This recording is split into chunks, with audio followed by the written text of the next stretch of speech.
Hello friends, இன்னைக்கான கிளாஸில் நம்ம கிராஸ் பீஸ் எப்படி எடுக்கணும் அப்படின்றத பார்க்க போகிறோம். ஒரு டிசைன் கொடுக்க போகிறீங்க அப்படின்னாலும் சரி, இல்லை நான் வந்து ப்ளவுஸ்க்கு வந்து நெக்குக்கு கிராஸ் பீஸ் கொடுக்க போகிறேன். கிராஸ் பீஸ் கொடுக்கும்போது நெக் அந்த ரவுண்ட் வரக்கூடிய இடங்கள்லாம் சுருங்குது அப்படின்னா அதை ஸ்கிப் பண்ணிவிட்டு நீட்டாக நம்ம வந்து ஒரு கிராஸ் பீஸ் அப்படின்னா ப்ராப்பராக எவ்வளோ அளவு இருக்கணும், அதை எப்படி எடுக்கணும் அப்படின்றது தான் பேஸ். இதை நம்ம கற்றுக்கிட்டோம் அப்படின்னாலே பைப்பிங்லேருந்து எல்லாமே நீட்டாக நமக்கு வரும். பைப்பிங் வைக்கும்போது நிறைய பேருக்கு பார்த்தீங்கன்னா அந்த கழுத்து பகுதியில் எண்டில் அந்த ரவுண்ட் நெக்குக்கெலாம் பைப்பிங் கொடுக்கும் பொழுது அப்படியே சுருங்கி வரும். ஸோ அப்படியெல்லாம் ஸ்கிப் பண்ணுறதுக்கு ஒரு சூப்பரான சொல்யூஷன் நான் இன்றைக்கி உங்களுக்கு கிளாஸில் வந்து சொல்லித்தரேன், சரியா? ஸோ இப்போது ஒரு குட்டி பீஸ் தான் இது, பெரிய பீஸ்லாம் இல்லை. சின்ன பீஸாக இருந்தாலுமே நம்மளால் கண்டிப்பாக நான் சொல்கிற மெத்தடில் வந்து சூப்பராக ப்ராப்பராக வந்து எடுக்க முடியும். இப்போ நான் வந்து இதில் எவ்வளோ இருக்குது, எனக்கு ஒரு 5.5 இன்ச் இருக்குது அப்படின்னா நான் ஃபஸ்ட்டு வந்து இதை வந்து என்ன பண்ணிக்கிறேன், ஒரு பாக்ஸ் மாதிரி க்ரியேட் பண்ணிக்கிறேன். ஈக்குவல் அளவில் ஒரு பாக்ஸாக வந்து க்ரியேட் பண்ணிக்கிறேன். ஓகே, பாக்ஸாக க்ரியேட் பண்ணிட்டேன். ஸோ இப்போ எனக்கு குட்டி பீஸ் தான். அந்த குட்டி பீஸ்லேயுமே ஈவன் அளவில் ஒரே அளவில் ஒரு பாக்ஸ் வந்து ரெடி, சரியா? ஸோ இப்போ நான் என்ன பண்ணுறேன், இந்த கார்னரையும் ஜாயின் போடுறேன். இப்போ கரெக்டான அளவு நமக்கு கிராஸ் வந்து கிடச்சிருச்சா? இங்கேருந்து 1.25 அளவு மார்க் பண்ணுங்கள். 1.25 அப்படின்றது பிகினர்ஸ்க்கு சரியாக வராது. 1 அளவுக்கு நீங்கள் வச்சுக்கோங்க, ஏன்னா அது உங்களுக்கு தைக்கிறதுக்கு சிரமப்படுவீங்க. கொஞ்சம் நீங்கள் எக்ஸ்பீரியன்ஸ் ஆனதுக்கப்புறமா 1.25 எடுத்து ஸ்டிச் பண்ண ஸ்டார்ட் பண்ணுங்கள்.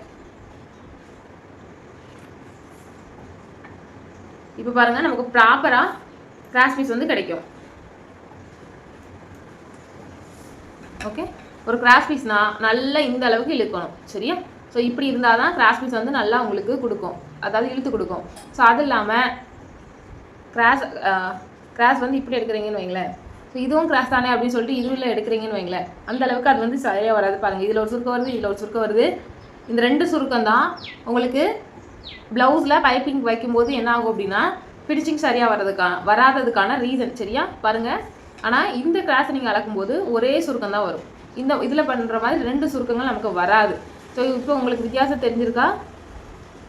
ஓகே, இதில் எல்லாத்துலேயுமே நமக்கு ஒரு லைன்னா அந்த ஒரு சுருக்கம் மட்டும்தான் நமக்கு வந்து வரும். ஆனால் இதில் மட்டும் பாருங்கள் 2 சுருக்கம் வருதா? சின்ன விஷயங்கள் தான் டெய்லரிங்கில் அது பெரிய மாற்றத்தை வந்து ஏற்படுத்தி கொடுக்கும். இப்போது இதை நான் கட் பண்ணிடுறேன். கட் பண்ணிட்டு நான் உங்களுக்கு பைப்பிங் ஸ்டிச் பண்ணியே காட்டுறேன்.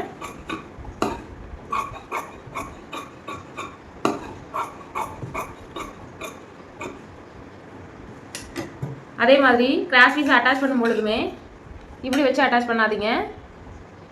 ஒரு பீஸை இப்படி வச்சிங்கன்னா இன்னொரு பீஸ் ஸ்ட்ரைட்டாக வைங்க. வச்சுட்டு இந்த 2 பீஸும் முடிகிற இந்த கார்னர், ஸ்டார்ட் ஆகுது இந்த கார்னர்லேருந்து எண்ட் ஆகுத இந்த கார்னர் வரைக்கும் அப்படியே கிராஸாக வந்து ஸ்டிச் பண்ணலாம். 1/4 இன்ச்சு விட்டு கட் பண்ணி எடுக்கணும்.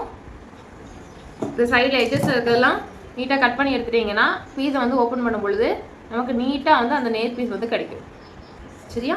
ஸோ இதுதான் அடிப்படை. நீங்கள் கழுத்துக்கு கிராஸ் பீஸ் நான் கொடுக்க போகிறேன் அல்லது நான் பைப்பிங் கொடுக்க போகிறேன் அப்படின்னாலுமே இதே மெத்தடில் எடுத்து பண்ணுங்கள். கிராஸ் பீஸ் வந்து நேராக கிடைக்கும், நீட்டாக கிடைக்கும்.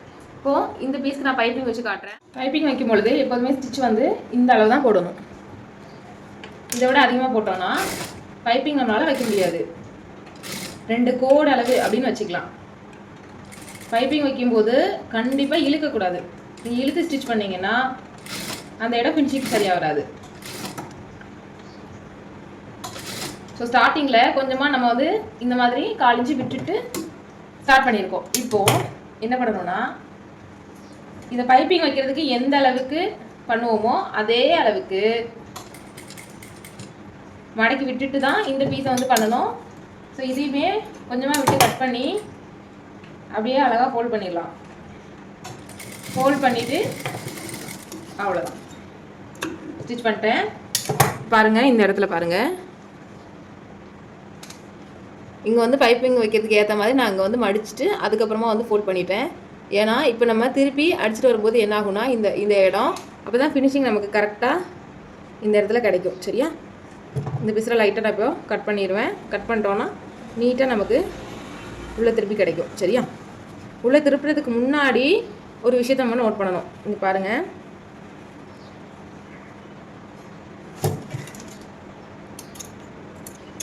லைட்டாக நாச் பண்ணி விடணும். நாச் வந்து எதுக்காக அப்படின்னா ஒரே ஈவனாக இருக்கணும். அதாவது எக்ஸ்ட்ரா உள்ளது இந்த லைன்லேருந்து எக்ஸ்ட்ராவாக இருக்கக்கூடிய துணியை ஒரே அளவாக கட் பண்ணி விடணும். ரொம்பவும் ஒட்டி கட் பண்ணக்கூடாது. ரொம்பவும் ஒட்டி கட் பண்ணிங்கன்னா என்ன ஆகும், நமக்கு சீக்கிரமாக பிரிஞ்சுட்டு வந்துடும். ஸோ அதனால் ஒரு 2 லைன் அளவுக்கு நம்ம ஸ்டிச் பண்ணோம்ல, அதே 2 லைன் எல்லா பக்கமும் கண்டினியூவாக வர மாதிரி ஈவனாக கட் பண்ணி விடணும். இதை பண்ணாமல் விட்டோம்னா தான் பைப்பிங் ஒரு இடத்துலையும் ஒரு மாதிரி அளவு வரும். சரியா? ஸோ நீட்டாக இந்த நுனியை லைட்டாக ட்ரிம் பண்ணுங்கள். ட்ரிம் பண்ணாதான் இந்த இடத்துல நீட்டாக நமக்கு ஃபினிஷிங் கிடைக்கும். பைப்பிங்கை பொறுத்தளவில் ரொம்ப பொறுமையாக செய்கிற விஷயம். கிராஸ் பீஸ் கொடுக்க 5 மினிட்ஸ் தான், இதுக்கு 15 மினிட்ஸ் ஆகும் கண்டிப்பாக. பாருங்கள், நமக்கு பட்டையாக இருக்குது, அங்கே வந்து பட்டையாக இருக்குது. ஆனால் நம்ம இதை விட சின்னதாக தான் நம்ம பைப்பிங் வந்து வச்சு தைக்க போகிறோம். பைப்பிங் வைக்கும்போது தையல் வந்து கரெக்டாக நமக்கு அந்த ப்ளூவை ஒட்டியே வரணும். ப்ளூவுக்கு மேலேயும் வரக்கூடாது, ரொம்ப தையல் உள்ள தலையும் வரக்கூடாது. ஓகேவா? ஸோ இப்போ நம்ம இதை ஸ்டிச் பண்ணலாம். நல்லா சுற்றிட்டு இந்த சைடு தான் ஆரம்பிக்கணும்.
சுதர்சா நமக்கு ஒரு சூப்பரான ஒரு பைப்பிங் வச்சு நமக்கு வந்து கிடச்சிருச்சு. எல்லா பக்கமே அந்த ஈவனாக இருக்குது பாருங்கள். ஸோ இந்த மாதிரி தான் நமக்கு இருக்கணும். ஓகே, நீட்டாக அழகாக நமக்கு பைப்பிங் வந்து சூப்பராக கிடச்சிருச்சு. அண்ட் இந்த சைடு பாருங்கள், பீஸில் எதுவுமே தெரியல, நீட்டாக இருக்குது. ஆனால் பேக் சைடு வந்து நமக்கு இந்த மாதிரி தான் இருக்கும். ஏன்னா நம்ம மடக்கி அடிக்க வேண்டிய அவசியம் இல்லை. ஏன்னா இது வந்து நான் ஒரு பேட்ச் ஒர்க் மாதிரி ரெடி பண்ணிட்டு இருக்கேன். இதை வந்து நான் ப்ளவுஸில் வந்து அட்டாச் பண்ண போகிறேன். ஸோ இந்த மாதிரி இந்த பேட்சஸ் வந்து வைக்கிறதுக்காக ரெடி பண்ணிகிட்ருக்கேன். ஸோ இந்த பேட்சையும் நான் பைப்பிங் கொடுத்து இந்த மாதிரி வச்சுருவேன். இந்த டிசைனோட ஃபுல் வீடியோ அடுத்து நம்ம சேனலில் வரும். ஸோ மிஸ் பண்ணாமல் பாருங்கள். So thank you. இந்த வீடியோ உங்களுக்கு ரொம்ப யூஸ்ஃபுல்லாக இருக்குன்னு நினைக்கிறேன். நெக்ஸ்ட் வீடியோவில் பார்க்கலாம்.